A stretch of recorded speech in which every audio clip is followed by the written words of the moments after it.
Bonjour à toutes et à tous et bienvenue à la une des journaux de ce jour depuis le studio l'honorable Robert Bien.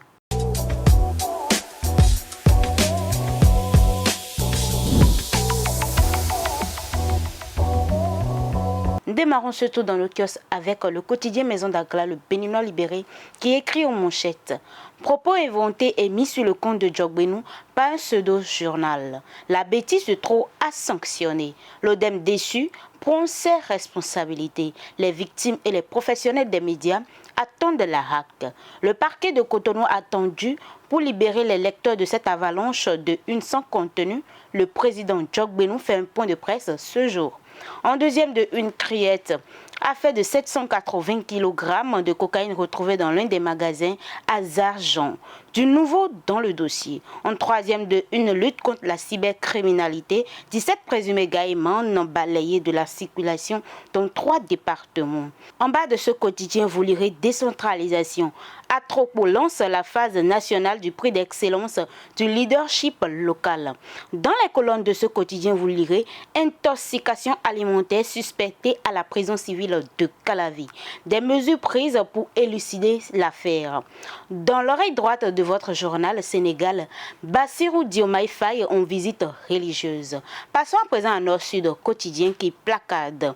Céréales, tubercules, ananas et acajou. Les chiffres sur les productions en 2023.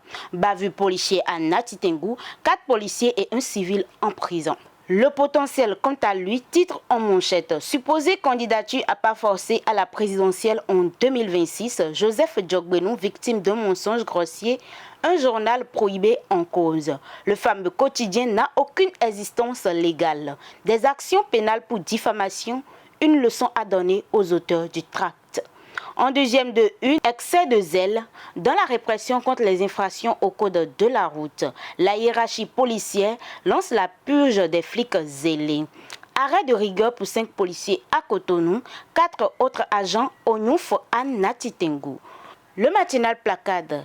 Quelques semaines après le rapprochement FCBE, les démocrates, les démons de la division de retour.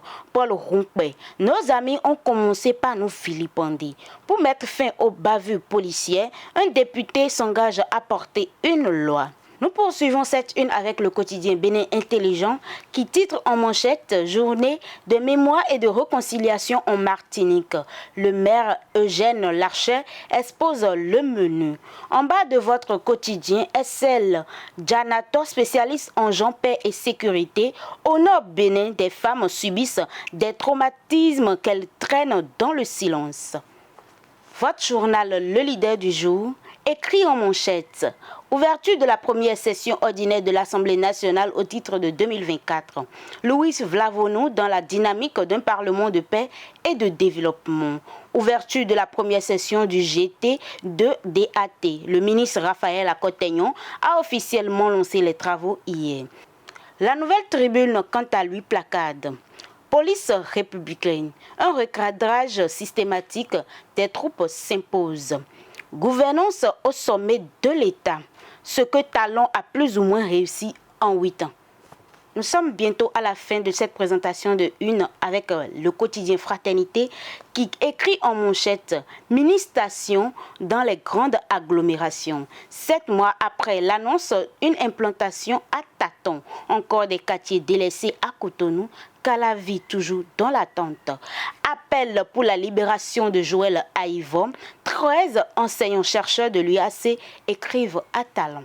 Nous achevons cette une avec la deuxième relecture du quotidien Maison d'Agla, le Béninois libéré qui écrit en manchette « Propos inventés et mis sur le compte de Djogbenou par un pseudo-journal. La bêtise de trop a sanctionné. L'ODEM déçu prend ses responsabilités. Les victimes et les professionnels des médias attendent la RAC. Le parquet de Cotonou attendu pour libérer les lecteurs de cette avalanche de une sans contenu. Le président Djogbenou fait un point de presse ce jour. En deuxième de une, Criette a fait de 780 kg de cocaïne retrouvée dans l'un des magasins à Zajon. Du nouveau dans le dossier. En troisième de une, lutte contre la cybercriminalité, 17 présumés gaïmons ont balayé de la circulation dans 3 départements. Décentralisation, Atropolan, c'est la phase nationale du prix d'excellence du leadership local. Dans les colonnes de votre quotidien, intoxication alimentaire suspectée à la prison civile de Calavi, des mesures prises pour élucider l'affaire. Sénégal, dans l'oreille droite de votre quotidien, Bassirou Diomaye Faye en visite religieuse. C'est tout pour la une des journaux de ce jour. Merci de nous avoir suivis et portez-vous bien.